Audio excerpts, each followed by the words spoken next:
Tuwing mag-unbox ako, palagi ko sinasabing, pangarap ko to, pangarap ko to. Pangarap kita! Oh, wow!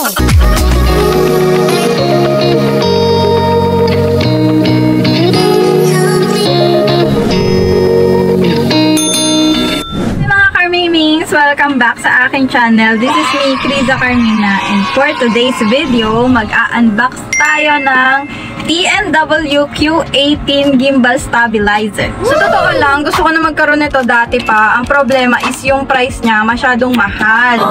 So, kung ikaw ay baguhan pa lang din na nagba-vlog, so maganda to kasi para hindi shaky yung video. So, kung mapapansin nyo yung mga previous videos ko, kapag lumalabas ako, automatic yung nagsishake yung pinaka-video. So, hindi siya maganda. So, kung gusto nyo ng mas magandang output ng video, so, maganda tong panimula. Alam nyo ba kung magkano to sa sa ibang online shop? Sa Temu, meron siyang mga ganito. Same din naman, nasa 2,500 to 6,000. Tapos, tumingin din ako nito sa Shopee. So, same din ng price.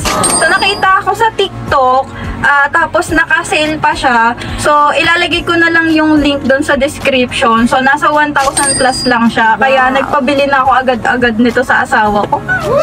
Sobrang excited yarn. Nagustuhan ko siya. Meron siyang fill light. Meron siyang 360-degree panoramic shot. At ang pinakamaganda sa lahat is yung may smart tracking siya. Yung face or live face tracking. So, ita-testing ko to lahat. Ayan, may gimbal mode din siya. Desktop gimbal mode. May remote. Kung subscribers ko kayo at naka-follow kayo sa akin, so makikita niyo yung previous na in-unbox ko. Selfie stick. Mas maganda to. Open na natin.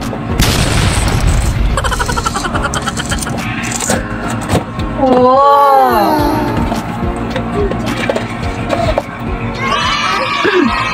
Tignan na natin kung paano siya gumagana. Turo ko din sa inyo. Tumas!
na perfect sa inyong pagbablog, mabigat at magandang quality, ilalagay ko na lang ang link sa aking description. So don't forget to like, share, subscribe, and hit the notification bell para updated ka sa lahat ng mga videos ko.